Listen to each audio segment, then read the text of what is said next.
Reptiles are often portrayed as evil, non-thinking monsters in a lot of movies and TV shows, etc. And this is a very tragic stereotype that couldn't be farther from the truth. Normally, it's my job to go around and teach people that these lies that they've heard or the fears that they have, that these are wrong and that they're not necessary. Today, though, we're going to talk about 5 reptiles that actually are giant, terrifying monsters, and this is going to be a bit different for me.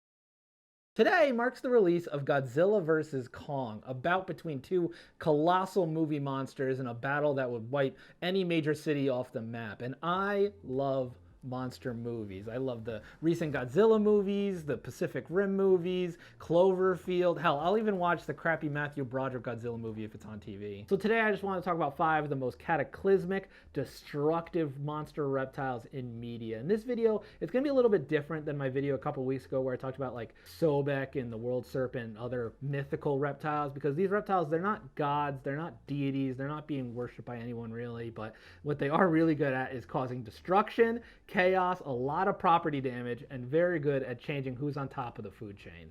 And I'm here today with my own living monster reptile, Levi, my green iguana. And although green iguanas get pretty big as far as lizards go, they never get anything like what we're going to talk about today. First up is actually the smallest monster we're talking about today, but it's still pretty big and it's definitely very dangerous and deadly. In fact, death is in the name, the deathclaw. Deathclaws come from the bleak world of the video game franchise Fallout, which is a post-apocalyptic setting where the world has been destroyed and built anew in the wake of nuclear war. And because of this, many creatures have been affected by the intense radiation. So you have mutated animals like two-headed cows, giant ants, and huge creepy naked mole rats. At the top of the food chain for this hellscape of a world sits the deathclaw, which is a gigantic bipedal lizard monster with massive horns, wicked teeth, and dangerously powerful claws. These weren't born from the radiation from the nuclear fallout, though. They were genetically engineered by the US military from Jackson's chameleons, and they were supposed to serve as a replacement for human soldiers in close quarters combat. Once the bomb started dropping, though, a few of them managed to escape the research facility where they were created, and being such a formidable apex predator, they spread across North America within a century with ease. Making deathclaws even scarier, though, not just their size, but the fact that they are highly intelligent, sentient pack hunters that basically move into an area, colonize it, and they create, all the different deathclaw groups create their own unique cultures. And, add on top of that the fact that they get like over 10 feet tall, they have a hide that can stop blades, claws that cut through metal, and even some that can turn invisible. This is a monster among monsters in a post-apocalyptic world. Pacific Rim clearly has some of the best organic monster design of any movie, video game, etc. in recent years. You have kaiju such as the bat-like Otachi and the giant behemoth Slattern that have forced humanity to the brink, making them rely on these massive mechs called Jaegers piloted by 2 pilots to fight them back. I mean, this is basically a live-action anime. All of the kaiju in Pacific Rim are fairly reptilian in appearance. Seriously, if you like reptiles and monsters, watch this movie. But with the scales, the tails, the claws, they all come off looking somewhat like a reptile. But I think one of them stands above the rest, or should I say swims above the rest. Raiju doesn't have nearly the same amount of screen time as some of the other monsters in this movie, but when he is on screen, it has a very lasting effect, and he is a very impressive enemy. This is a heavily armored, fully aquatic crocodile with the special armored scale plating along practically its entire body, and despite having all this intense armor, it is actually the fastest kaiju as seen during its quick attack underwater against the Jaegers, doing crippling damage and then disappearing back into the dark abyss of the ocean. This is an ultra crocodilian predator. In the world of Pacific Rim, they break down their kaiju into categories, with category 1 being the smaller ones that Jaegers can usually handle pretty easily, and then category 5 being the ones that are definitely going to wipe cities off the map. Not only is Raiju the fastest kaiju, but is also the largest category 4, coming in at 360 feet long and weighing 3,500 tons. To put that into perspective, the saltwater crocodile's world record length is just over 20 feet and weighing 1 ton.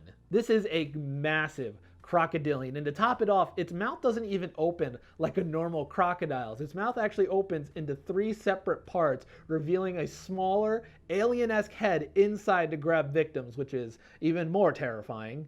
So if Raiju was a colossal oceanic crocodile, then Odogaron is probably like its terrestrial smaller cousin that's been mixed with a tiger or a wolf. Odogaron comes from the video game series Monster Hunter, which is a world about hunting and killing monsters, which is in the name. But there are a lot of reptile monsters to choose from this video game franchise, and it was really hard, but ultimately I went with Odogaron. And there's also a bunch of weapons that you as a player can choose when you're going to attack and fight these monsters, like crazy guns and scythes and swords and doing kicks and flips and all this crazy stuff. And really, no matter what ones you end up choosing, Odogaron's probably going to kill you anyways. This is a highly aggressive monster that is often getting into turf wars with other monsters because they're very territorial, and they're often seen dragging bodies of other monsters into their den to feed on. And it's also covered in practically head to tail thick bony scale armor, and even with all that, it's insanely fast with its long legs. It's got really impressive teeth, a thick bony club-like tail, but probably its most intimidating feature is that it has a double row of digits on each foot, and each of these digits have really long, razor-sharp claws attached to them. With these, it can cut deep into whatever armor potential rival predators might have, and it also can cut really deep into potential prey monsters, so that even if that prey does manage to outrun Odo and get away, it'll bleed out and Odo will still find and eat it anyways. While Odogaron isn't the biggest monster in this universe, and it's actually preyed on by even larger dinosaur and dragon monsters, it is still a very intimidating apex predator that can turn just about anything else into prey, including your hunter character. And if you happen upon it after it finished eating recently, it can enter a special enraged state with these glowing red veins that'll mess you up even faster. A long time ago, a Japanese company called Daiei Film wanted to create a monster that could go toe-to-toe in popularity with the hugely successful monster that their rival Toho created. So they decided instead of coming up with a giant fire-breathing dinosaur lizard, they would go kind of an opposite direction and create a giant armored turtle monster, and that gives us Gamera. Now, Gamera is not a household name across most of the planet like Godzilla is, but he still holds a good bit of popularity in Japan. And in his original 1965 film debut, he was asleep encased in ice far north in Asia, but an aerial battle between Russian and American forces set off a nuclear explosion that woke him. And in this film, he was more destructive and chaotic, but as the movies went on, he became more benevolent and sort of like a guardian of the planet and humanity, much like another giant Japanese reptile kaiju that we know. Gamera is just a gargantuan turtle weighing over 1,200 tons, standing 250 feet tall when he's on his hind legs, and yes, he can stand on just his back legs, or all four, or he might also be able to tuck all of his legs in and shoot fire out of the back holes like a jet propulsion system that helps him fly. I don't know. It's a monster movie about a giant reptile turtle fighting things. What more do you want from me? I never claimed it was realistic. His shell is the best defense on today's list, able to repel tank fire and missiles and the claws and teeth of the other giant monsters that he's fighting.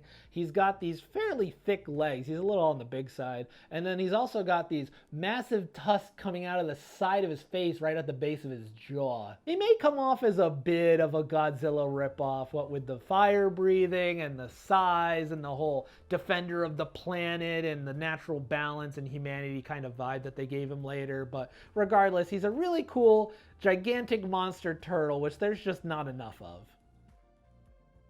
In case you couldn't guess, Godzilla, king of the monsters, is the #1 reptile monster out there. I mean, he's basically a deity among monsters at this point. He's as awe-inspiring as he is destructive.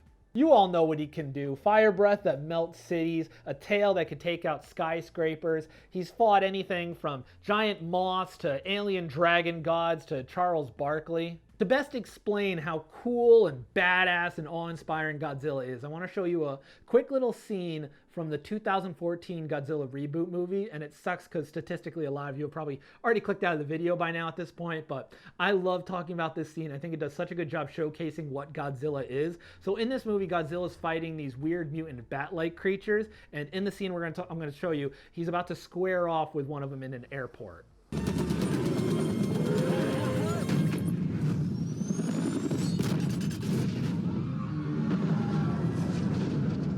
lot of panic screaming and people freaking out, which makes sense, but now compare that to what people do when Godzilla shows up.